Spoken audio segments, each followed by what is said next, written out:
guys, welcome back to my channel. My name is Brittany Bundles, and today's video is going to give you a tip in communication. This is really great for businesses that interact with customers on a daily basis. So the majority of businesses should be able to benefit from this video. I'm going to be talking all about open-ended questions and why it is important to use open-ended questions when you are working with your customers. If you are interested, be sure to give me a big thumbs up. Make sure to click that subscribe button, and let's get right into the video. So before we get into this video, I just kind of want to explain what open-ended questions are. Open-ended questions really it's a tool in communication. It gives you a clear communication path with your customer or your client. It really helps to open up the conversation, like I mentioned, and to also make the customer feel more comfortable talking to you, and also helps you better understand them so that you can give them a recommendation. Selling to someone and recommending something to someone is completely different. I'll make another video about that, but to be a great salesman, to be able to connect truly with your customers, your clients, you are going to need to build some kind of rapport with them, some kind of relationship, some kind of bond. And in order to do that, you do have to have a clear line of communication. And in order to keep that line open, you need to use open-ended questions. So I'm going to get more into that as we go into the video. So like I mentioned, open-ended questions are imperative. Just to give you some examples of what a closed-ended question is, it's like, okay, I'll give you an example. Have you ever been talking to someone on the phone and it doesn't have to be business related, but you really want them to continue the conversation with you, but all they're giving you is like yes and no answers. You may say, did you have a good day? No. And then it gets silent. Or you may say, okay, how did that food taste? Was it, good or nasty? Nasty. Okay, and then it's just like, it's an awkward conversation, and it really doesn't give you all the detail that you need to keep the conversation going. So there's a few words that we can just change up in our vocabulary while we're actually speaking to our customers or our clients that will keep that conversation flowing. Remember, when you are running your own business, even if you're not running your own business, if you're working in sales, when you're working with people, communication is truly key. Building a relationship is truly key. And a lot of people like to talk about themselves. So if you can get someone talking about themselves and feeling comfortable about, what it is they are truly meaning, because a lot of times people say things, but they don't really mean what they say. And a lot of times people are looking for you to recommend, because you're the expert, recommend what the best option for them is. So it's like if you go into a car dealership, you may know that you want a car, but you may not know exactly what you need in a car, if that makes sense. There's been times that I've gone to the dealership and I just have gotten stuck on a car that looked amazing, but I had to sit back and actually get recommended the right vehicle for my family. Hey, this isn't really a car that's going to work all year round in Michigan, or hey, this car isn't the best for leg growth for your children, or hey, this car doesn't drive this way. It's not a all-wheel drive vehicle, so in snow, it's gonna, we want to be guided by the experts. So open-ended questions definitely do that. So some ways that you can make sure that you keep your conversations open is making sure that you listen. Not listen to necessarily respond, but listen to really understand. So in order to even get to that point where you're listening to your customer or your client, you have to ask them certain questions. So if someone's calling me, for example, and they're like, I don't know what type of hair to order. I'm on your website and there's so many choices. I'm lost. Some of the things that I want to ask are, well, tell me a little bit about what type of texture you're interested in. And when I say tell me, that opens it up, because they can't just answer back with yes, no. I'm not saying, do you like straight hair? Because if I say that, they can, say yes or no, and the conversation is done.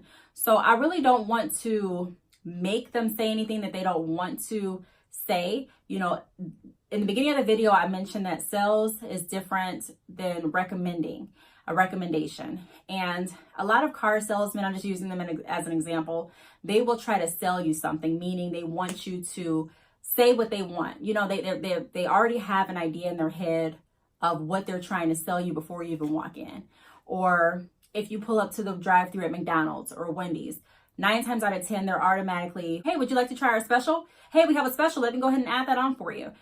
And to an extent, they're trying to assume the sale, which I'll go into in another video. But we don't want to be like that. We want to make sure that our clients are comfortable enough to speak freely to us, and we recommend.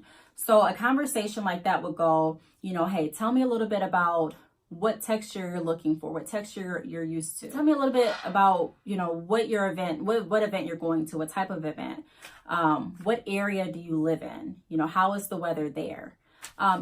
Just things that are going to keep the conversation open. And as you guys talk, you'll be able to recommend. So based on what you told me, you live in Florida. Right now it's very, very hot. I'm just using this as an example, guys, but it's very, very hot. And, you're looking for hair that you can get up and go with. You really don't want to put too much heat on it. You don't want any leave out because you mentioned that you didn't want to damage your hair. So based on all of that information that you told me, I would recommend that you go with our Mongolian deep wave hair. It's very easy, get up and go. It does great in the hot climate. You're able to really spray water and conditioner on it and literally go. So that's what I would recommend based on what you told me. So at that point, it's not like I'm saying, oh, why don't you go ahead and just get our body wave bundle because it's on sale. I'm not selling based on the price. I'm not selling based on what I want the customer to buy, but I'm actually recommending what would work best for them based on their scenario and what they're looking for. So that's pretty much what open-ended question does. It just opens up that conversation. It's very important. Like I mentioned before, if you are opening a business, we have to make sure that you keep the customer in mind. You have to make sure that it's not just money motive driven, you really have to have a heart for providing good customer service. And part of providing good customer service is listening to what your client says. Now, there are going to be times where your clients, even if you ask open-ended questions, they're still not going to give you the information that you're needing or that you feel like you need, or they may just be short-winded people. They're not going to divulge all the information. But you have the more you practice, the more you'll get better at reading conversations and being able to say, okay, this is something I can try to kind of open it up. Changing your tone, making sure that you talk very directly and you are confident in what you're saying, because ultimately, you are the expert. It doesn't mean that you're going to know everything. There are some things that you still may not know being the expert, but ultimately people are coming to you for answers and they're coming to you for help. And so with selling here, it's not different. You're not exempt from the rules. You still have to communicate. You still have to make sure that you are being very professional. Even me, a lot of times, if I'm really, really busy, I can even forget to ask these open-ended questions. I'm like, okay, I have 5 people that I'm chatting with online. I have someone that just texted me. I have another message that just came on my YouTube channel. I'm like, there's so many things. So I'm just doing so much at once. And so sometimes, I can slip up and say a close-ended question. But I'm learning myself too to just take time and just be able to really open up that conversation. You want to find out what that customer needs, and you want to find out if you can help them with more. Someone may call in and feel like they're just, initially their call is just for buying bundles. But as you speak to them, you may discover that, hey, this person would be a great fit for our drop shipping program. Tell me a little bit about what you do for work. How are you liking it? Would you like it if I told you about an opportunity that could possibly increase your income? Things like that. So keep that in mind. This is not going to be too long of a video. I just really wanted to get that out there. I'm going to look over my notes really quickly to see if I missed anything, but try to stay away from questions that are going to lead your customers to just quick, short, yes, no answers. And try to make sure that when you're working with a client, you're actually listen and be able to recommend something that works best for them based on what they're going through, not just based on your sale, your quota, how much you're trying to make, but actually listen to understand. And that's going to build a better relationship with you, with your customers, and a better reputation for your brand. If you guys have any questions, leave me a comment down below, give me a thumbs up, and I will see you guys in my next video. Bye.